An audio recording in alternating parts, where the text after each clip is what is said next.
ಮೂಡ ಸಂಕಷ್ಟದಲ್ಲಿ ಸಿಎಂ ಸಿದ್ದರಾಮಯ್ಯ ಸಿಕ್ಕಾಕೊಂಡು ಒದ್ದಾಡ್ತಾ ಇರುವಂತದನ್ನ ನೋಡ್ತಾನೆ ಇದ್ದೀವಿ. ಸಿಎಂ ಕುರ್ಚಿಗೆ ಮುಳುಬಾಗುತ್ತಾ ಮೂಡ ಹಗರಣ ಅನ್ನುವಂತ ಪ್ರಶ್ನೆನೂ ಕೂಡ ಕಾಡ್ತಾ ಇದೆ. ಅದಕ್ಕೆ ಇನ್ನೊಂದು 2-3 ತಿಂಗಳಂತೂ ಕಾಯಲೇಬೇಕು. ಯಾಕಂದ್ರೆ 3 ತಿಂಗಳ ಒಂದು ಡೆಡ್ ಲೈನ್ ಅನ್ನ ಕೊಡಲಾಗಿದೆ ಈ ಪ್ರಕರಣಕ್ಕೆ ಸಂಬಂಧಪಟ್ಟಂತೆ ತನಿಖೆಯನ್ನ ಮಾಡಿ ವರದಿಯನ್ನ ಕೊಡುವಂತೆ. ಸೊ ಹೀಗಾಗಿ ಒಂದು 3 ತಿಂಗಳವರೆಗೂ ಬೀಸೋ ದಂಡೆಯಿಂದ ಅಂತೂ ತಪ್ಪಿಸಿಕೊಂಡಂತ ಆಗಿದೆ ಸಿದ್ದರಾಮಯ್ಯ ಅವರು.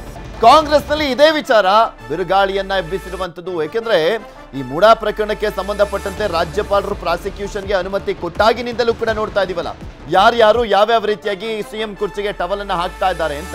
ಸಿಎಂಗೆ ಮೂಡಾ ಟೆನ್ಷನ್ ಇದ್ರೆ ಪರಂ ಮನೆಯಲ್ಲಿ ಸಭೆಯನ್ನ ಸೇರಲಾಗಿದೆ. ಡಿಸಿಎಂ ಡಿಕೆ ಶಿವಕುಮಾರ್, ಸಚಿವ ಪರಮೇಶ್ವರ್ ಇಬ್ರು ಒಂದೇ ಕಡೆ ಸೇರ್ಕೊಂಡು ಮೀಟಿಂಗ್ ಮಾಡಿದ್ದಾರೆ ಪರಮೇಶ್ವರ್ ಅವರ ನಿವಾಸದಲ್ಲಿ. ಸದಾಶಿವನಗರದಲ್ಲಿರುವಂತಹ ಪರಮೇಶ್ವರ್ ಅವರ ನಿವಾಸ, ಡಿಕೆ ಶಿವಕುಮಾರ್ ಅವರು ಪರಮೇಶ್ವರ್ ಅವರ ನಿವಾಸಕ್ಕೆ ತೆರಳಿದ್ರು. ಈ ಸಂದರ್ಭದಲ್ಲಿ ಮಾತನಾಡಿದ್ದಾರೆ.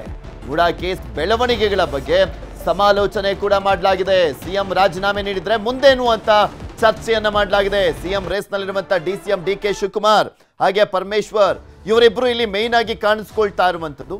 ಯಾಕೆಂದ್ರೆ ನಾವು ನೋಡ್ತಾ ಇದೀವಲ್ಲ, ವಾಟ್ ನೆಕ್ಸ್ಟ್ ಅಂತ ನೋಡಿದಾದ್ರೆ ಅಕಸ್ಮಾತ್ ಸಿದ್ದರಾಮಯ್ಯ ಅವರು ಏನಾದ್ರು ತಮ್ಮ ಕುರ್ಚಿಯನ್ನ ತ್ಯಾಗ ಮಾಡ್ಬೇಕು ಬಂದ್ರೆ, ತ್ಯಜಿಸಬೇಕು ಅನ್ನುವಂಥ ಪರಿಸ್ಥಿತಿ ಬಂದ್ರೆ ಯಾರಿದ್ದಾರೆ ಅಂತ ನಾವು ನೋಡೋದಾದ್ರೆ ಒಂದು ಡಿಕೆ ಶಿವಕುಮಾರ್, ಪರಮೇಶ್ವರ್ ಅವರು ಇಲ್ಲಿ ಮೇನ್ ಆಗಿ ಕಾಣಿಸ್ತಾ ಇರುವಂತದ್ದು.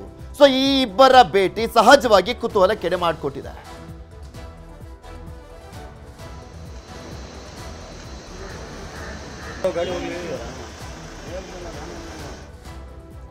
ಇನ್ನು ಡಿಕೆ ಶಿವಕುಮಾರ್ ಪರಮೇಶ್ವರ್ ಭೇಟಿಯ ವೇಳೆ HDK ಬಗ್ಗೆನೂ ಕೂಡ ಚರ್ಚೆಯನ್ನ ಮಾಡಲಾಗಿರುವಂಥದ್ದು.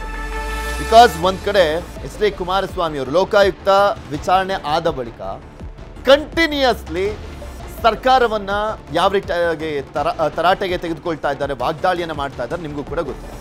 HDKಗೆ ಮಾಹಿತಿ ಎಲ್ಲಿಂದ ಸೋರಿಕೆ ಆಗ್ತಾ ಇದೆ, ಎಲ್ಲಿಂದ ಮಾಹಿತಿ ಸಿಗ್ತಾ ಇದೆ, ಅವರಿಗೆ ಆಂತರಿಕ ವಿಚಾರಗಳು HDKಗೆ ಹೇಗೆ ತಲುಪ್ತಾ ಇದೆ ಅನ್ನುವಂಥದ್ರ ಬಗ್ಗೆ ಚರ್ಚೆಯನ್ನ ಮಾಡಿದ್ದಾರೆ. ಯಾವ ಅಧಿಕಾರಿಗಳು ಕೊಡ್ತಾ ಇದ್ದಾರೆ, ಹೇಗೆ ಗೊತ್ತಾಗ್ತಾ ಇದೆ, HDKಗೆ ಮಾಹಿತಿ ನೀಡ್ತಾ ಇರುವಂತಹ ಅಧಿಕಾರಿಗಳನ್ನ ಪತ್ತೆ ಹಚ್ಚಬೇಕಾಗಿದೆ ಅನ್ನುವಂಥದ್ರ ಬಗ್ಗೆ ಚರ್ಚೆಯನ್ನ ಮಾಡಲಾಗಿದೆ. HDK ವಿರುದ್ಧದ ಡಿನೋಟಿಫೈ ಕೇಸ್ಗಳ ಬಗ್ಗೆನೂ ಕೂಡ ಚರ್ಚೆಯನ್ನ ಮಾಡಲಾಗಿದೆ. ಮುನಿರತ್ನ ವಿರುದ್ಧದ ಹಳೆ ಕೇಸ್ಗಳ ಬಗ್ಗೆಯೂ ಕೂಡ ಚರ್ಚೆಯನ್ನ ಮಾಡಲಾಗಿರುವಂಥದ್ದು. ಇಲ್ಲಿ ಕುಮಾರಸ್ವಾಮಿ ಮತ್ತೆ ಮುನಿರತ್ನ ಇವರಿಬ್ರು ಇದಾರಲ್ಲ, DK ಶಿವಕುಮಾರ್ ಅವರ ಟಾರ್ಗೆಟ್ ಲಿಸ್ಟ್ ನಲ್ಲಿ ಇರುವಂತವ್ರು. ಅಂದ್ರೆ ಟಾರ್ಗೆಟ್ ಲಿಸ್ಟ್ ಅಂದ್ರೆ ರಾಜಕೀಯವಾಗಿ, ಯಾಕೆಂದ್ರೆ ರಾಜಕೀಯವಾಗಿ ಕುಮಾರಸ್ವಾಮಿ ಅವ್ರನ್ನ ಸತತವಾಗಿ ಫೇಸ್ ಮಾಡ್ಕೊಂಡು ಬರ್ತಾನೆ ಇದ್ದಾರೆ DK ಶಿವಕುಮಾರ್. ಅದರ ಜೊತೆಗೆ ಮುನಿರತ್ನ ಅವರು ಕೂಡ ಅಷ್ಟೇ. ಕನ್ನಡಿಗರ ನೆಚ್ಚಿನ ನ್ಯೂಸ್ 18 ಕನ್ನಡ ಈಗ ವಾಟ್ಸ್ಆಪ್ ನಲ್ಲೂ ಲಭ್ಯ.